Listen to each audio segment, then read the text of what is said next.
Alrighty guys, so today's video is going to be a little different.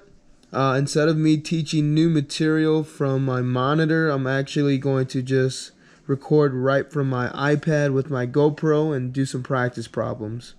Alright, a lot of these practice problems you've seen in my past videos, and hopefully with me going through the problems it makes a little more sense. If anything was unclear or misunderstood, hopefully this video informs you on how to do these problems so that when presented with these things on assessments, you perform well.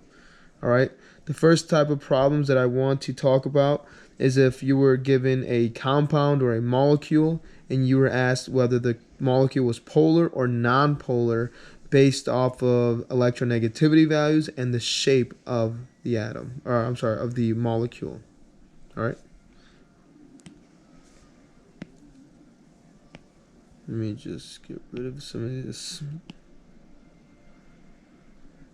Alright, so in this first example, notice that we have bromine at the center, and then we have 1, 2, 3, 4, 5 fluorines on the outsides.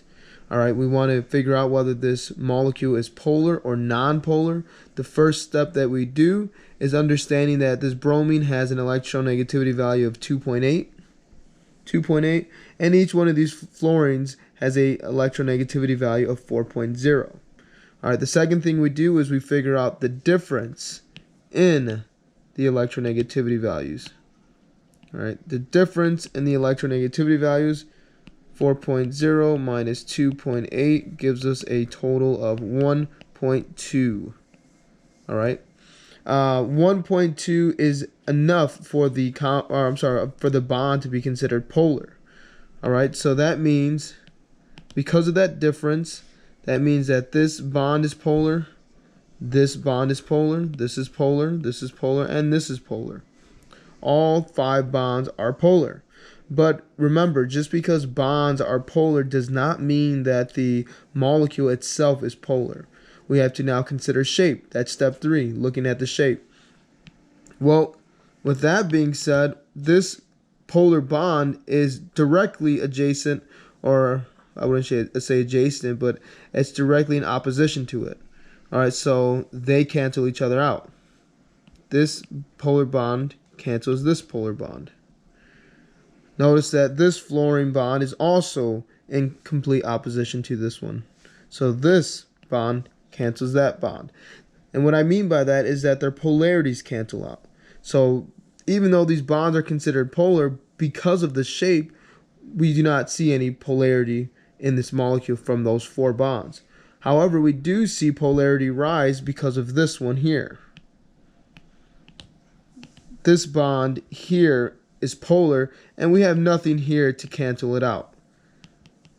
With that, this is a polar bond, or I'm sorry, polar molecule.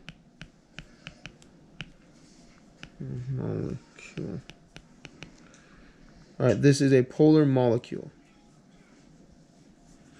Let's go to the next example. Alright, so in this example, we have sulfur in the center and we have 6 chlorines surrounding it. Again, the first thing we have to understand is the electronegativity values of each atom. Sulfur has an En value of 3.5. Chlorine has one of 3.0. Alright, the next thing we have to do is figuring out the difference. The difference in electronegativity values is 3.5 minus 3.0. That gives us a total of 0.5. This is enough to be considered polar. Alright, remember anything 0.5 and greater, as long as that value is beneath 2.0, is polar. And everything 0.4 and below is nonpolar. So this is polar. That means that this bond's polar, this bond's polar, this bond's polar, polar, polar, polar. Again, before we can say that this compound is polar, we first have to understand the shape and the orientation of these atoms. Alright, so let's get to it. This polar bond is going to cancel out with this polar bond. This polar bond is going to cancel out with this polar bond. And this polar bond is going to cancel out with that polar bond. So even though we have 5 separate polar bonds, the molecule itself is nonpolar. It has no polarity. All right, and really quick, let me just go to my other example. By the way, let's use this again. This is, well, let's use this. This is partial negative, and this is going to be the partial positive end. This is where all the, well, not all the electrons, but majority of those electrons are going to orbit around that fluorine because of that polarity.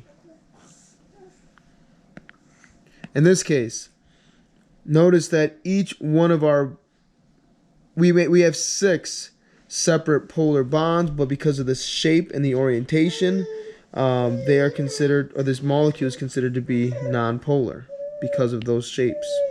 All right. So now let's move on to our next type of problems. Let's move that one. Try to keep this video short. Okay, so now that we've covered how to distinguish molecules as either polar or nonpolar based off those electronegativity values and the shapes and the orientation of atoms, the next type of problems that I want to cover is if you were to be given a molecule and you were asked to depict or determine the type of intermolecular interactions or forces that molecule experiences. All right.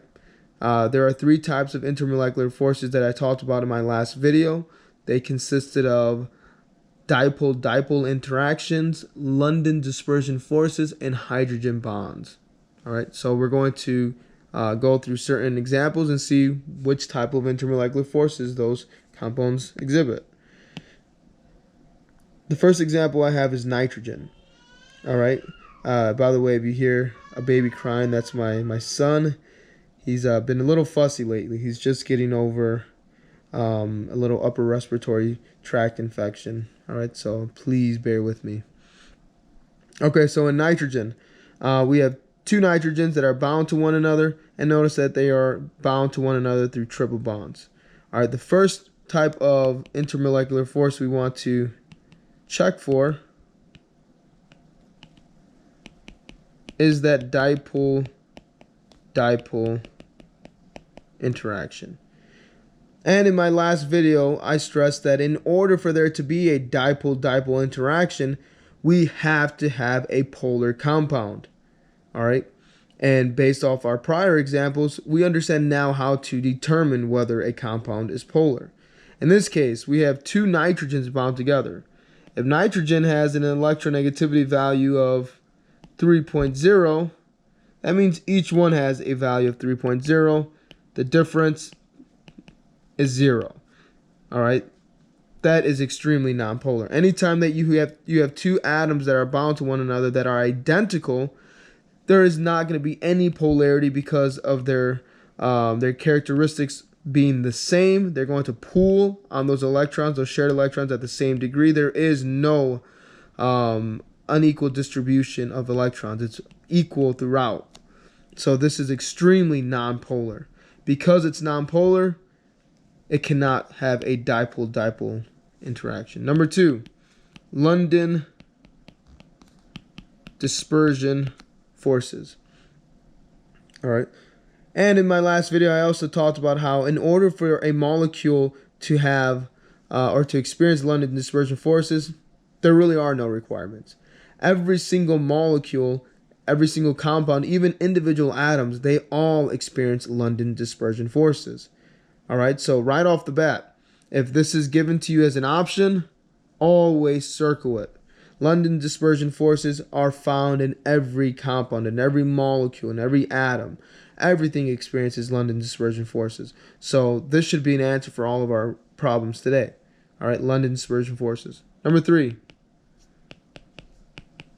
hydrogen bonds. All right. The very first thing that we have to understand with hydrogen bonding is that there has to be a hydrogen present. If there is no hydrogen present, by the nature of the name, there cannot be a hydrogen bond experience. We have 2 nitrogens, there are no hydrogens, therefore this cannot be a case. Alright, so the only intermolecular force that nitrogen experiences And all diatomics, with that being said, are London dispersion forces. Let's do another example. Okay, SH2. Sulfur bound to 2 hydrogens. Let's first check for dipole interactions. All right. The first thing we need to understand is that, remember, with dipole interactions, there has to be a polar molecule. It has to be a polar molecule. Sulfur has an En value of around 3.0. Hydrogen, yeah, that's right. Hydrogen has one around 2.5. The difference between those two is 0.5. All right, these numbers may be a little off, but it's pretty close to that. All right, they have a difference of 0.5 because they have a difference of 0.5 in their electronegativity values. This is polar. All right, that means that this bond is polar and this bond is polar. And with that being said, the polarity is directed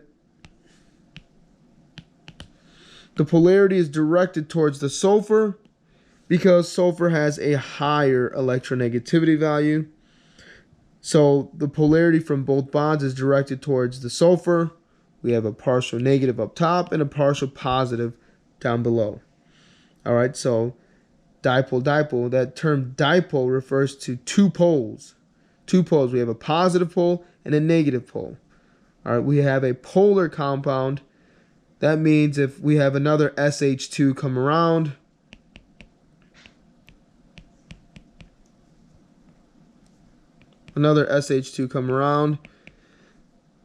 these are going to be attracted to one another because this is partially negative and this is partially positive. Electrostatic forces, the idea mentions that negatives attract positives. So there is a dipole interaction. All right, because we have a polar compound. All this other stuff you can just, if it doesn't make sense, it's all right. You can check on one of my other videos, but we do have a polar bond, therefore we have a dipole interaction. Number 2, London dispersion. Remember, everything experiences London dispersion. There's really no rules or any steps required to do so. So that's there. We're going to keep that. We still have one of those. Number 3, H bonding. Now, H bonding, very, very tricky to grasp if you don't completely understand the mechanics behind it. First thing we have to consider again, are there any hydrogens? And we do have hydrogens. We have 2 of them. 1, 2. But the next thing we have to consider, are these hydrogens, or at least is this hydrogen bound to a very highly electronegative element, such as either nitrogen, oxygen, or fluorine? Those are the 3 atoms that a hydrogen has to be bound to in order for there to even be a possibility of being a hydrogen bond. Well, looking at the molecule, hydrogen is bound to a sulfur. Sulfur is not considered to be one of these highly electronegative elements. All right, think of it as an off. Therefore, this does not experience hydrogen bonding. All right, maybe if this was a nitrogen or a fluorine or even an oxygen, such as water, H2O, it would definitely experience hydrogen bonding, but sulfur does not fall in this category of NOF, nitrogen, oxygen, fluorine. Therefore, there is no hydrogen bonding. All right, that is all for this video. Make sure that you like this video. Leave a comment if you have any questions or concerns. But yeah, hopefully these practice problems are helping you understand the material a little better. All right, like this video, leave a comment if you have any questions. I'm out, and